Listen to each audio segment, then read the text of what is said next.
Praise the Lord everyone. सबको जय मसीह की। आइए हम सब उस पवित्र वचन को पढ़ते हैं जो वचन हमें परमेश्वर के दास अपोस्टल अंकुर योसेफ नूरा जी द्वारा और परमेश्वर की दासी पास्टर सोनिया योसेफ नूरा जी द्वारा दिया जाता है।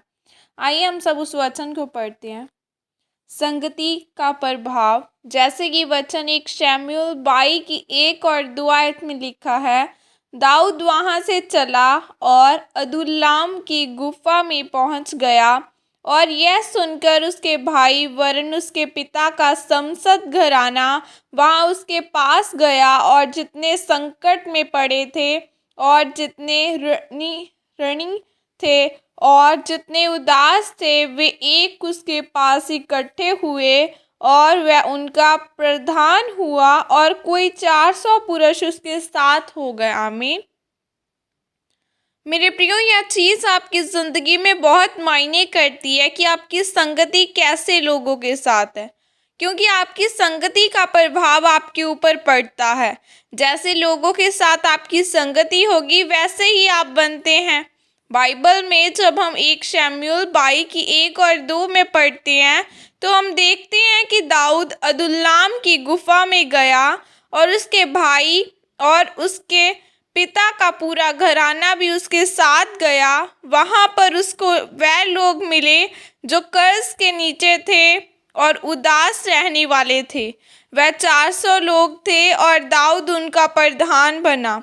और जब हम 2 शमूएल 23 पूरा पढ़ते हैं तो हम देखते हैं कि कुछ सालों बाद वह एक व्यक्ति शूरवीर बन चुका था और उनको दाऊद के सूरमा कहा गया। और जब लड़ाई होती थी तो वह एक व्यक्ति 800 जन को मारता था, क्योंकि उस समय शारीरिक लड़ाइयाँ चलती थी, पर अब नहीं है। अब हमारी लड़ाई शैतान के साथ है। मेरे प्रियो, वह लोग जो कमज़ोर थे, कर्ज के नीचे थे, जब वह दाऊद की संगत में आए तो वह बलवान हो गए और उनका कर्जा ख़त्म हो गया, क्योंकि सही संगत का प्रभाव सही पड़ता है और गलत संगत का प्रभाव गलत पड़ता है। इसलिए यह ध्यान रखें कि आपकी संगति किन लोगों के साथ है। मेरे प्रियो, जितना यह मायने करता है कि आपकी संगति किन लोगों के साथ है, वैसे ही यह भी उतना ही मायने रखता है कि आपकी संगति परमेश्वर के साथ है या नहीं। इसलिए सबसे पहले अपनी संगति परमेश्वर के साथ होनी चाहिए, क्योंकि जब आपकी संगति परमेश्वर के साथ होती है तो फिर पवित्र आत्मा आपको बताता है कि आपने क्या करना है और फिर आप सही फैसले लेते हो और आशीषित होते हो। मेरे प्रियो, आज कुछ लोगों की संगति न ही परमेश्वर के साथ है और न ही शारीरिक रीति के से उनकी संगति सही लोगों के साथ होती है। वह प्रार्थना ही नहीं करते और ना ही वचन पढ़ते हैं। वह मसीह होने के बावजूद भी उन लोगों के साथ व्यभिचार करते हैं, गंदे मजाक करते हैं और फिर वह बोलते हैं कि परमेश्वर हमें आशीषित क्यों नहीं कर रहा, मैं चंगा क्यों नहीं हो रहा, क्योंकि आपकी ज़िंदगी सही नहीं है और उस संगति का प्रभाव आपके जीवन पर पड़ता है। इसलिए मेरे प्रियो, यह ध्यान रखें कि आपकी संगति सही लोगों के साथ होनी चाहिए और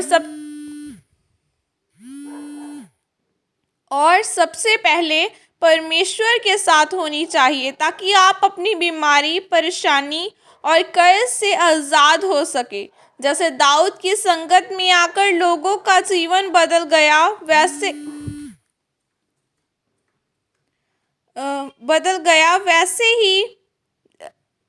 वैसे ही फिर जब लोग आपको मिले तो उसके जीवन पर भी सही प्रभाव पड़े। जब वह आपको मिले तो परमेश्वर की उपस्थिति को अपने जीवन में महसूस कर सकें। इस वचन के द्वारा परमेश्वर आपको आशीषित करे। आमीन। यह घोषणा प्रेरित अंकुर नूरा जी की तरफ से आपके लिए की गई है। सर्वशक्तिमान परमेश्वर, मैं आपके नाम में घोषणा करता हूँ कि जितने भी इस वचन को पढ़ या सुन रहे हैं, उनके जीवनों में से गलत लोग जाएं और सही लोग आएं। इनकी संगत परमेश्वर के आपके साथ सही हो और यह परमेश्वर के नाम को महिमा दे। प्रभु यीशु मसीह के सामर्थ्य नाम में मांगती हूँ। आमीन। और परमेश्वर आप सबको आशीषित करे। यीशु मसीह के कोड़े खाने से आप चंगे हो चुके हैं। हर एक जन को खुदावन ने तेरे सामर्थ्य ब्लड में कवर कर दी हूँ। प्रभु यीशु मसीह के सामर्थ्य नाम में मांगते आमीन। सबको जय मसीह की। God bless you all. परमेश्वर आप सबको आशीषित करे और हैप्पी संडे।